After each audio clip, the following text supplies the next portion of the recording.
Senator McMorrow. Thank you, Mr. President. I rise to give my no vote explanation on the bill. I talk with small business owners every single day who are on the verge of losing everything, who haven't seen the federal support come through as it goes to big businesses, who are pained by the uncertainty of the future. And my colleague is right, uncertainty is terrifying. I talk with people who are mad and tired and sad and confused and anxious. I spoke with a landscaper in Troy who owns a small operation, just him and one other guy. He said his business is only on or off. So as he's looking at what the economy reopening might look like, will it be enough to sustain his business? The other guy he employs is older, one with a history of lung issues. And he said, I don't want to open back up too early and get him sick. I just couldn't live with it. This conversation symbolizes where a lot of us are, grappling with a public health crisis and an economic crisis simultaneously. There is no playbook and there are no easy answers. What we do know is that if every single person in the country were to freeze in place 6 feet apart for 2 weeks, the 14-day incubation period of this virus, it would stop dead in its tracks. It wouldn't be alive on any surfaces, it wouldn't transfer to other people, and it would be done. But we can't. We know that we need food and farmers and nurses and doctors and mail carriers, so there are a certain number of people who have to be out and about. And while it was districts like mine and some of my colleagues who were hit hardest first, the virus is starting to spread to the rest of our state. It doesn't care about county lines.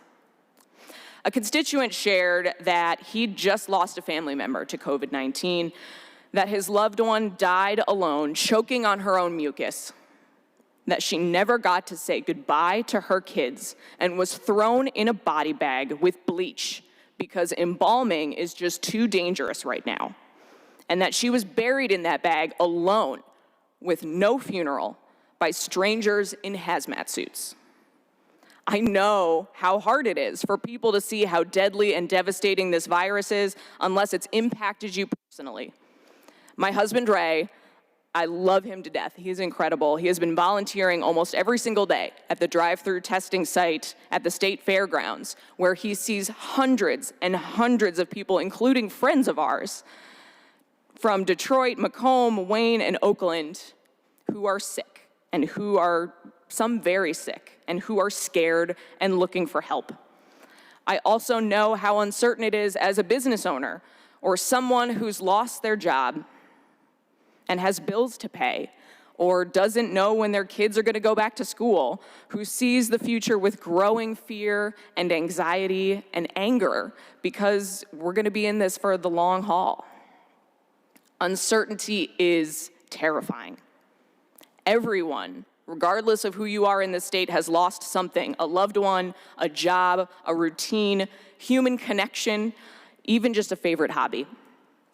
We listen and we see. My entire day is nonstop calls with people who are angry and depressed and scared and want someone or something to blame. I wish I could take that blame and I wish I could fix it, desperately. That's what I wish we were doing here today, helping. But the majority didn't call us here to help the firefighter who doesn't have enough PPE, who's sleeping in a tent in his backyard because he's afraid to bring the virus in to infect his family. They called us here for a political stunt. The majority didn't call us here to help ensure that those scared small business owners get the relief they so desperately need instead of large chains. The bill sponsor called us here to change the state of emergency declaration from 28 days to 14 days, knowing that the governor, and any governor, will veto it. The majority didn't call us here to put forward any of the solutions from the bipartisan task force on safe workplaces to ensure that when we send people back to work, that we're not sending them to die. Like the 10 people from the Post Foods plant in Battle Creek who have tested positive, some who are hospitalized right now, or my constituent in Troy who worked at Kroger and just made sure that we all had food to put on our table and is now dead. They called us here for a political stunt, and I think that's shameful. The day after Michigan saw its largest increase in positive cases since April 14th, when we're seeing cases rise across the state, when nearly 3,000 of our friends and neighbors and family members across the state have died, the majority didn't call us here to help them. There are thousands of people in each of our districts who are scared and anxious and desperately looking for help. They say we're all in this together. And they've said we cannot let this be partisan. But actions speak a lot louder than words. And I'd like my remarks printed in the journal.